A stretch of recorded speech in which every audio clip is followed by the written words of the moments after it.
Muy bien, vamos a tener la lectura de la palabra del Señor para esta tarde en Romanos, el capítulo 5, los versículos 6 a 11.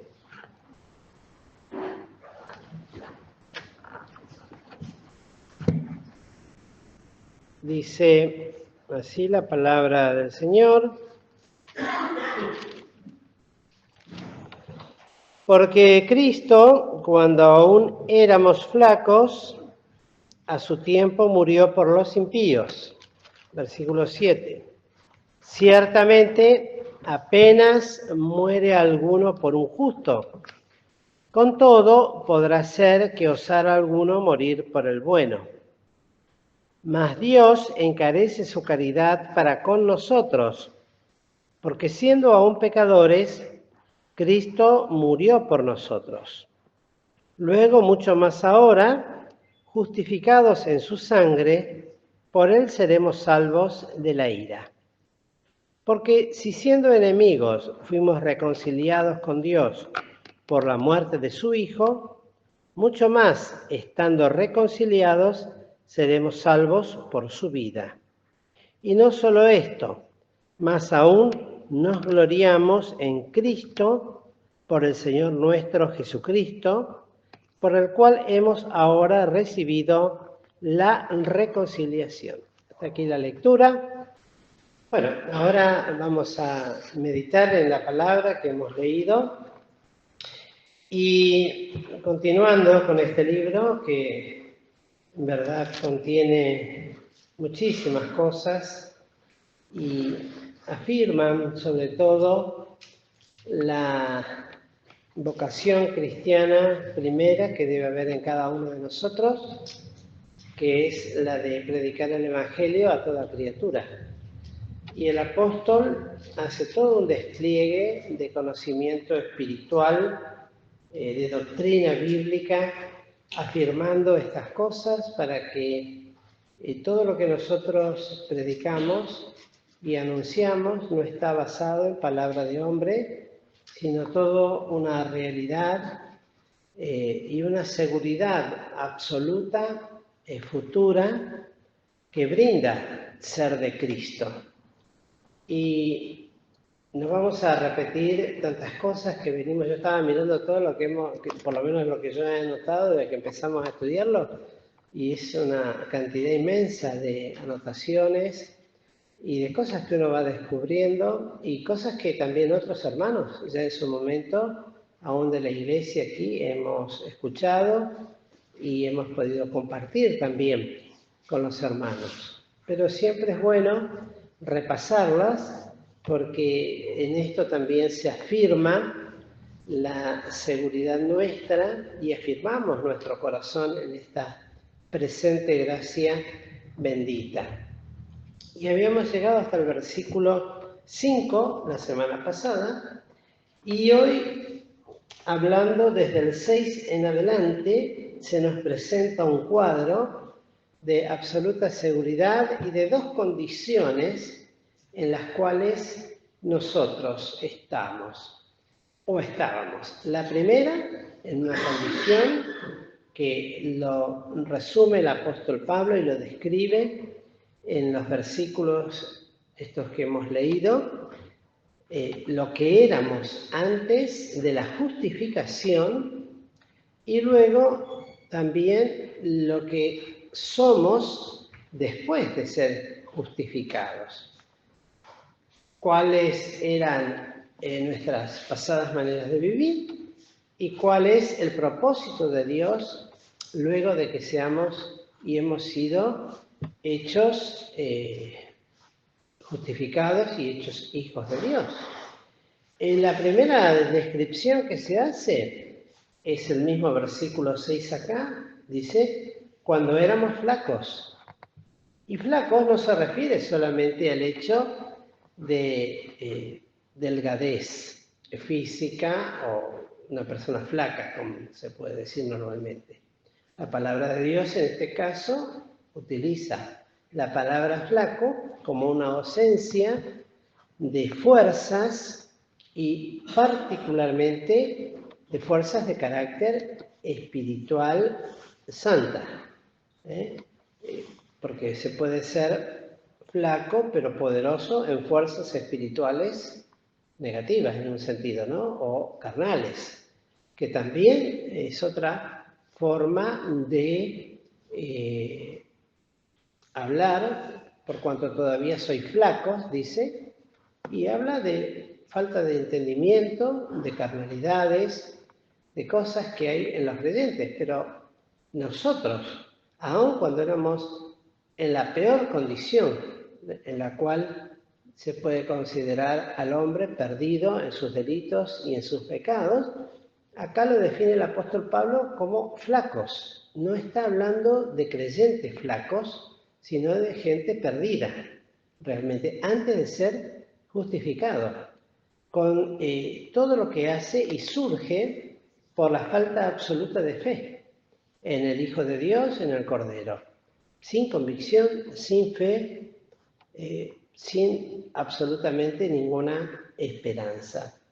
Y luego nos habla de el momento oportuno en que su Hijo Jesucristo, y esto lo menciona en casi todos los versículos que hemos leído, la muerte de Cristo por los impíos. A su tiempo murió por los impíos. O sea, murió por gente que realmente, desde el punto de vista humano, no lo merecía. Absolutamente. No merecíamos, cuando éramos flacos, de la manera en que lo éramos a los ojos de Dios. Imagínense, la descripción muy clara la tiene Isaías. Una hinchazón y podrida llaga. Desde los pies, desde la planta de los pies, hasta la mollera, hasta la cabeza. No hay cosa en él ilesa, no hay nada sano. Bueno, esa es la condición de flaco, cuando éramos flacos, como dice Isaías. Tal cual. Es hermoso ver cómo el Antiguo Testamento tiene descripciones tan claras de lo que es el hombre de todos los tiempos. Isaías lo hace perfectamente, guiado por el Espíritu de Dios, y Pablo, con mucha delicadeza, a los hermanos creyentes, ya en el tiempo de la gracia, los trata como flacos. Pero flacos, entiendas entre paréntesis, es lo que dice Isaías, el capítulo 1, cómo éramos nosotros. Y nuestra condición y el pedido, ¿no? Que si nuestros pecados fuesen como la grana, que vengamos a Dios para que sean blancos, hechos blancos como la nieve, sea limpiado totalmente. Y a su tiempo murió, en el tiempo oportuno, en el tiempo asignado por Dios. No murió en cualquier momento. Es decir, no fue en un instante de tiempo que Dios decidió que muriera casualmente.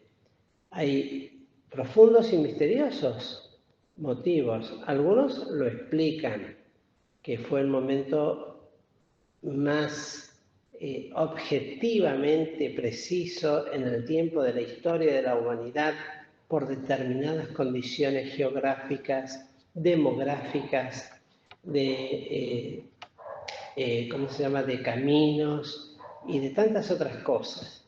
Pero es un tiempo señalado por Dios desde la eternidad, antes que nada de eso existiera. Es el tiempo, es el instante en que Cristo dijo, consumado es.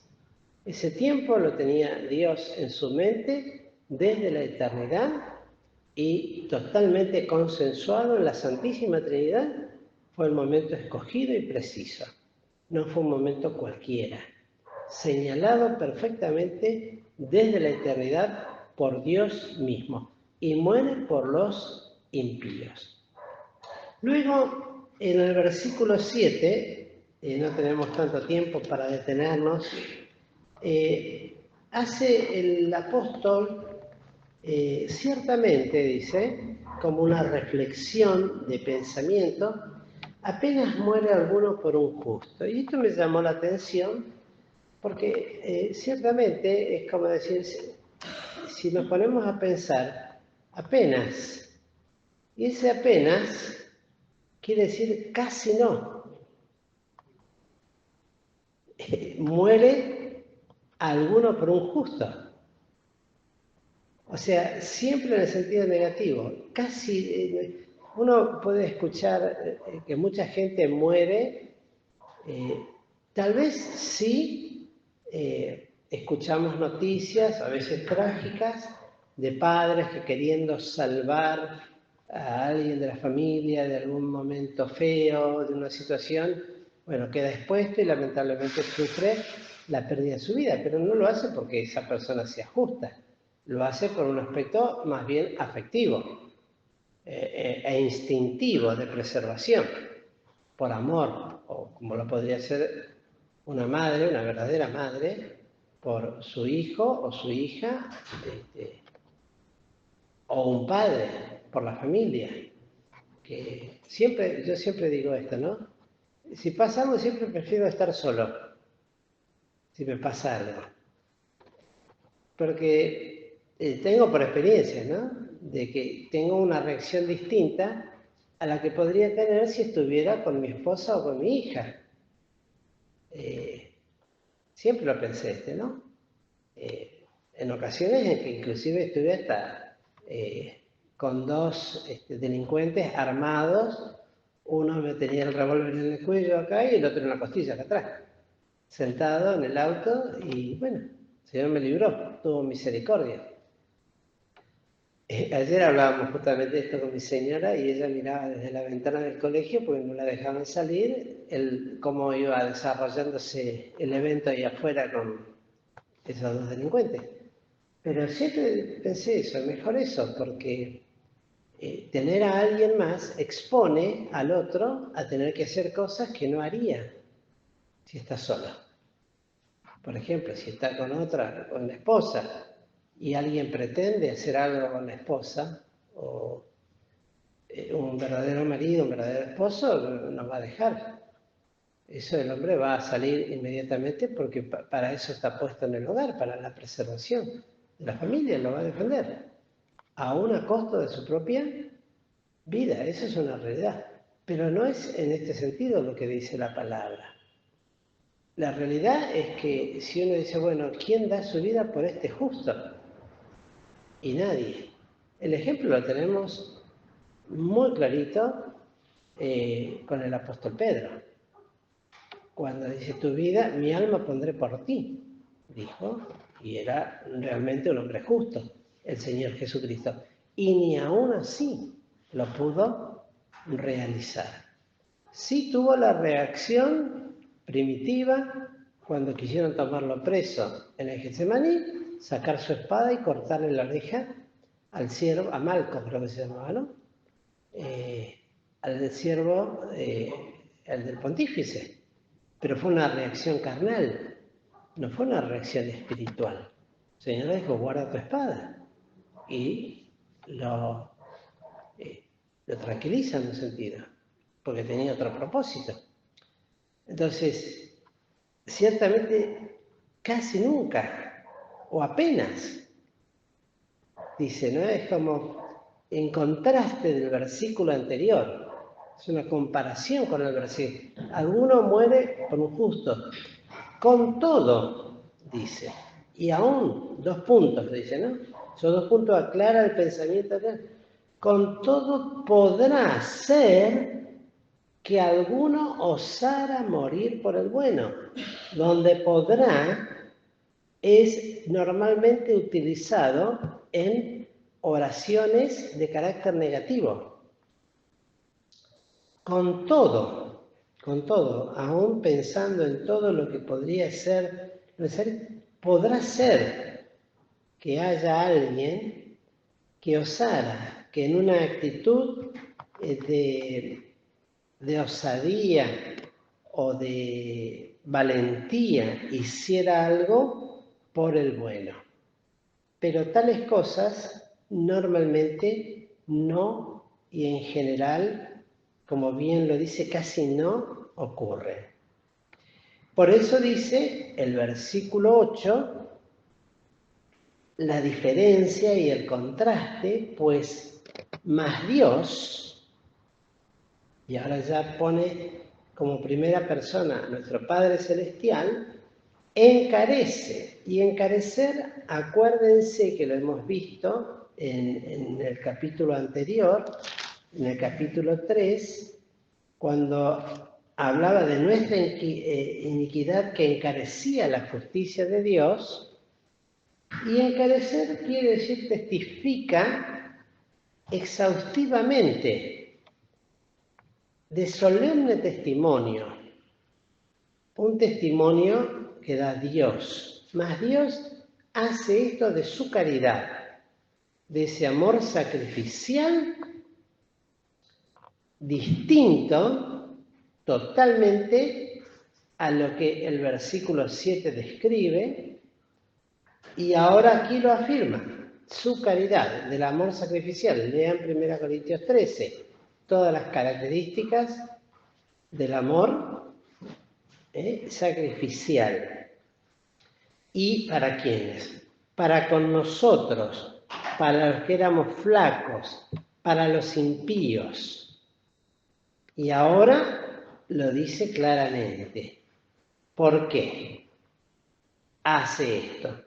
Porque siendo aún pecadores, esa es la segunda descripción, así como la primera hablaba de nuestra flaqueza como condición de ser humano, acá habla por qué muere y lo que vio cuando muere y cuando entrega su vida.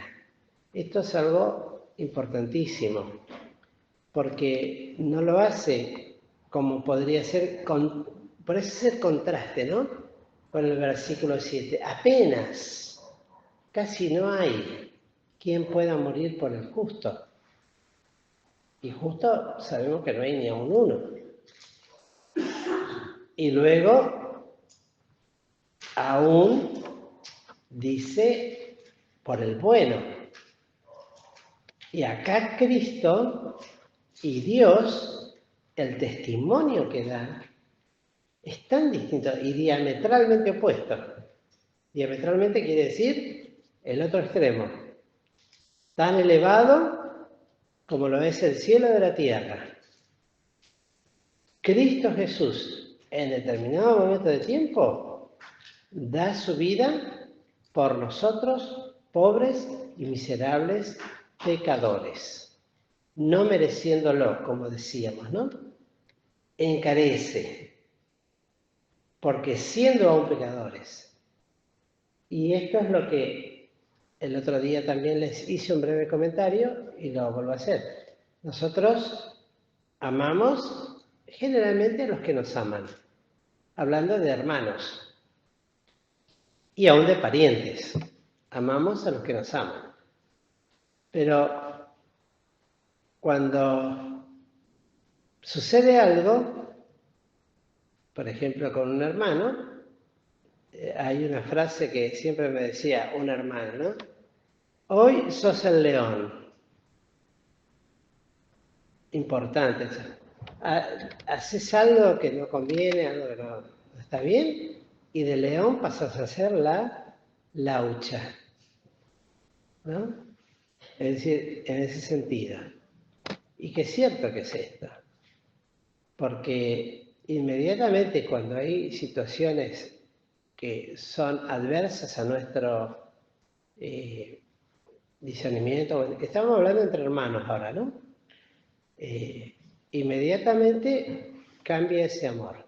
Ya no es ese amor que teníamos antes. Entonces, qué delgada línea es poder discernir el amor de Cristo al amor aún que tenemos nosotros como creyentes cuando no es un amor de carácter sentimental a los hermanos. ¿Me entienden? Pues yo puedo amar mucho a un hermano o a hermana, desde el punto de vista espiritual, ¿eh? Pero cuando hace algo, ya inmediatamente ese amor cambia. Lo que ayer era amor, hoy se torna en un disgusto, en un distanciamiento. ¿Eh? Sí, está condicionado a que lo que vos hagas siempre esté Bien, el día que te mandás una macana, ese amor, y traemos a nuestra frase, cuando un vidrio se rompe, se lo puede unir, pero siempre va a quedar roto, resquebrajado. Y todas esas, algo así, ¿no? ¿Cómo? Siempre queda la derracadura. Bueno, ahora el amor de Cristo encarece, da testimonio de que aún siendo pecadores, viendo esa condición, Él nos amó y se entregó a sí mismo por todos. Bien cantamos estos himnos tan oportunos. El amor de Cristo es sin igual. Y ese amor es el que debe ser en nosotros realizado, porque el amor de Dios está derramado en nuestros corazones. Y ese amor es el amor sufriente, es el amor sacrificial, es el amor hacia aquel hermano o hermana que aunque me hirió y me hizo mal, tal vez en un momento me sacude y me conmueve y hasta me hace enojar. Por eso dirá la palabra de Dios, no se ponga el sol sobre vuestro enojo. Me puede hacer enojar, pero bueno, voy a Cristo, reflexiono sobre eso, reflexiono sobre este amor y digo, bueno, yo a este hermano lo amo y lo tengo que seguir amando. A pesar de... No quiere decir consentir con el pecado, ¿eh? ¿Me entienden? Eso que quede claro, no quiere decir consentir con el pecado y hacer... Pero nosotros sabemos bien, cuando nos enojamos con alguien y ponemos distancia, y cuando nos enojamos con alguien, pero tratamos, a pesar de ese enojo, de ganar a ese hermano o a esa hermana. ¿Sí? No se pone sobre nosotros el sol. Eso se termina, bueno, por supuesto, es una experiencia muy profunda de carácter totalmente espiritual, donde tenemos que aprender esta lección de Cristo y que está acá, reflejada en esta palabra que es experimental, porque no hay otra manera de experimentarlo. No hay otra manera de vivir el amor si no se experimentan estas cosas. Como decía uno, ¿cómo voy a experimentar el amor si ese amor no es puesto a prueba? Y bueno, sí, me duele, me hizo doler, me hace llorar lo que me hizo, pero lo amo. En el Señor lo amo. Si bien uno tiene que aprender a no consentir con el pecado, no por eso quiere decir, bueno, sí, yo lo amo, por eso le permito que haga tal cosa, que diga tal otra. No. Pero el Señor conoce los corazones. Y así como Cristo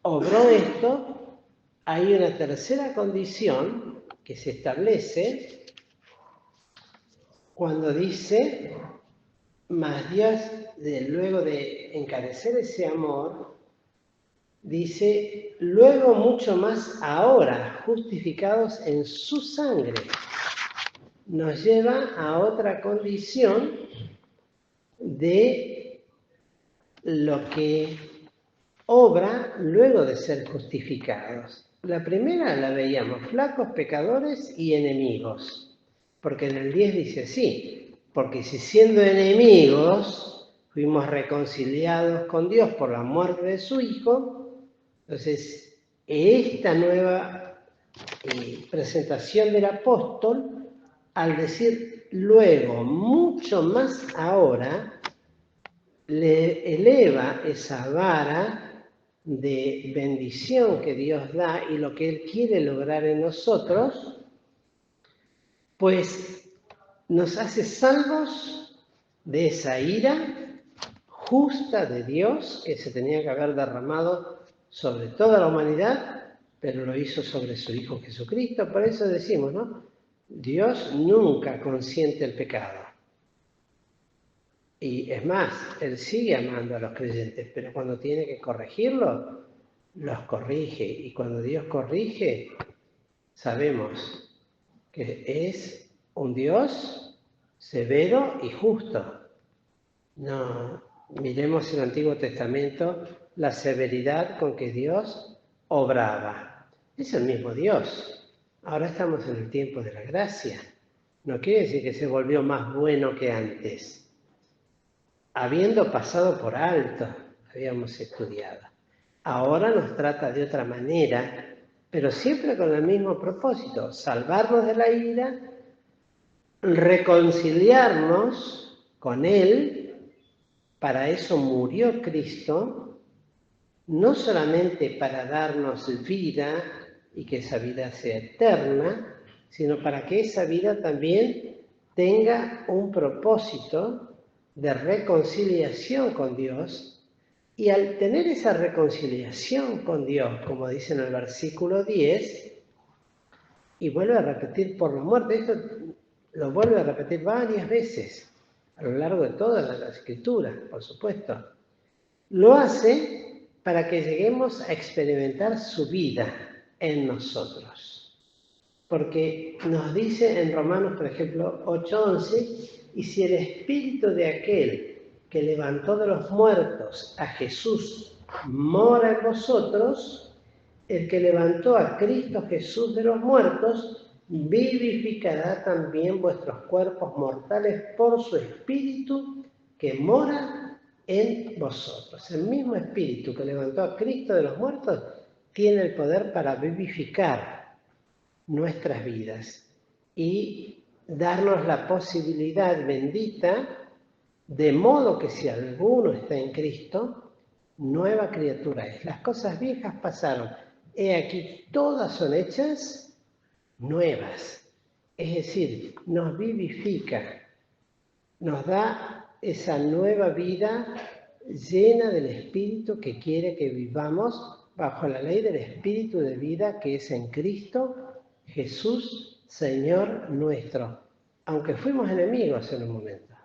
Enemigos, y no enemigos solamente por ser irreligiosos, porque no nos gustara ser religiosos, sino sencillamente y más poderosamente porque éramos enemigos activos de Dios. Es distinto tener un enemigo indiferente a nosotros que tener un enemigo activo. No sé por qué, pero vive permanentemente. No sé quién era que me contaba alguna experiencia similar a esa, cuánto lo tenía que sufrir a determinada persona que parecía que lo tenía, ¿cómo se dice? Entre ceja y ceja. Todo era contra él, todo contra él, todo contra él. Y que no podía vivir, todo era así. Es que tremendo eso, ¿no? Tener un enemigo así. Bueno, el hombre hacia Dios tiene esa actitud, no tiene una actitud indiferente. Esa es la realidad. Es irreligioso, es totalmente, no sé si está bien dicho, anomio, sin ley, cuando es sin Cristo. Ánomo, sin ley, y luego activo, contra Dios. Por eso dirá cuando habla de la carne que no puede hacer la voluntad de Dios y tampoco quiere. No puede hacer, pero tampoco quiere. Así dice en Romanos 8. No quiere ni puede. No puede ni quiere. ¿Cómo quieran ponerlo? Da igual. Una total rechazo hacia las cosas de Dios. Aún así, Cristo murió y nos reconcilió. Volvió a establecer la amistad entre una parte y otra. ¿Con qué propósito? Que de ser flacos, pecadores y enemigos, pasemos, como dice aquí, a ser salvos de esa ira tener la libertad preciosa de llegarnos a la presencia de Dios, de gloriarnos en esa experiencia de haber recibido la reconciliación, termina el versículo 11, de volver a ser amigos con el Señor, de tener esa paz. Hablábamos esto creo que el domingo pasado, esa paz, o el martes pasado, que el hombre perdió cuando pecó. De volver a tener paz en el corazón con Dios. Cuando hay esa paz, todo lo de alrededor cambia. Una cosa es el amor y otra la paz. En el caso estamos hablando de la paz. Cuando hay paz, las cosas cambian. Después están los otros atributos de Dios, el amor y el fruto del Espíritu, que también incluye el amor, la benignidad, la bondad, la paz, etcétera, etcétera. Pero acá estamos hablando de esa paz entre Dios y el hombre. Y cuando el hombre la consigue tener, gracias a Dios. Y es de la única manera, por la justificación. Qué notable. La seguridad que nos da la justificación. Seguridad absoluta y eterna de que estos hechos han de ser absolutamente reales y son reales para acá. Y no solo esto, dice, ¿no? Como agregando algo más, aparte de la salvación, por la vida. Si antes fuimos reconciliados por su muerte, estando reconciliados seremos salvos por su vida, para penetrar mucho más en esta experiencia, ¿no? Al igual que cuando Cristo decía, yo por ellos me santifico a mí mismo. El santo se hacía más santo. Aquí, los salvos, seremos más salvos por su vida. No que alcanzaremos mayor alcance de salvación, sino de otras experiencias benditas para esta vida que tenemos que vivir, pues todo esto tiene repercusión en la eternidad. Que el Señor nos bendiga, queridos hermanos, y que nos ayude a confirmar en nuestros corazones y dar gracias siempre a Dios por esta obra inmensa de Cristo en la cruz, que nos ha otorgado tantos bienes y nos sigue otorgando y nos quiere seguir dando para que podamos conocer, como dice, la profundidad, la anchura, no solamente del amor, sino en el conocimiento de Él y de su Hijo Jesucristo. Que el Señor nos bendiga, queridos hermanos.